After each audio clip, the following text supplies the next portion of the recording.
college in St. Xavier's College, we had the amphitheater arrangement. Professor was here, and we had step, that's high. What we had to, we used to climb up. Those who wanted to run up, we used to run up the top, right on top there. And after we gave our attendance, very quietly we would jump out and run away. But the professors turned down to write on the board, immediately we would jump out. Suddenly, not even half the benches are gone.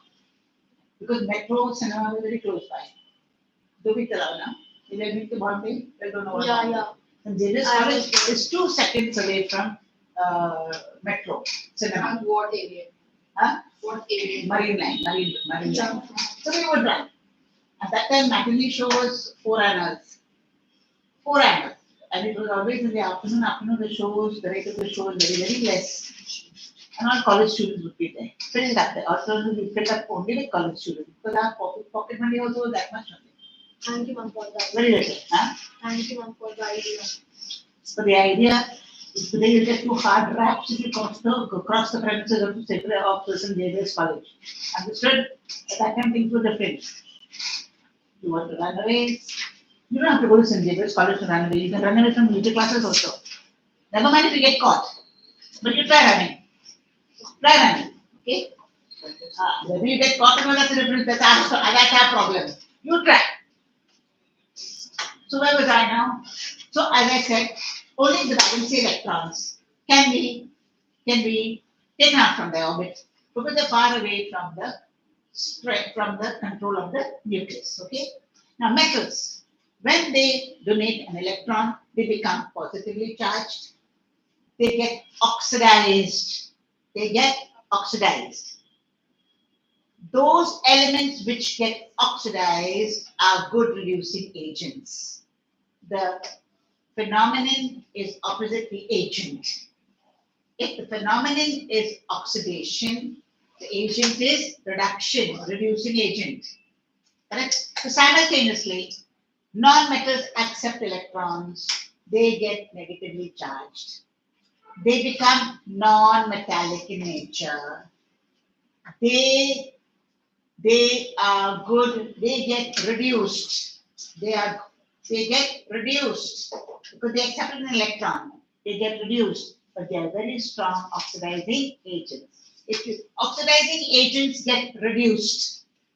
Remember that.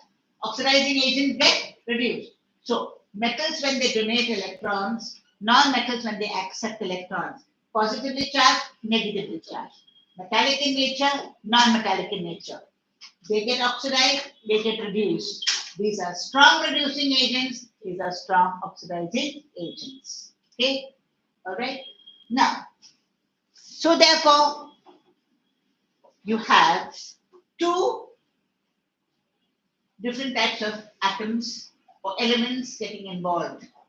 One is metal and one is non-metal. One is positive, the other is negative. Positive charge, negative charge, therefore electro. Why is the word electro given to them? Because they've got charges. Those that are participating in this bonding, okay, in this togetherness, each one has come with their own charge. That's why the bond formed is called the electrovalent or ionic bond. So what is an ionic bond? What is an electrovalent bond? It is a bond that is formed between metal and non-metal only. It is formed when metals donate the electron and simultaneously non-metals accept the electron. Such a bond is an electrovalent bond since it has got the charges, positive and negative. And because it's got both the charges in them, and it can be a very strong bond. Ionic bonds are very, very strong because they've got both the charges in them. They've got both the charges in them. Okay?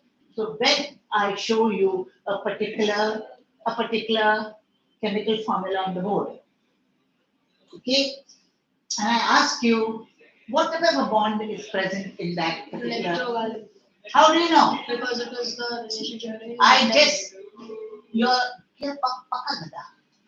I said if I show you a particular formula on the board, Did I say whether that formula contains two metals? Did I say it contains two non-metals? Did I say it contains metal? Suddenly it came in. Tada! Wait for my question to complete. Now here. Yeah, the one. Suppose you have a compound like this. Suppose you have a compound like this, carbon dioxide, and a compound like this, NaCl. Tell me what bond is present here. So this bond is present, it will be C, O, and O. And this is NaCl. What bonds are these? What bonds are this? Can you tell me? This bond, of course, may not be able to tell me more or less, but what bond is this? Can you tell me what bond it is?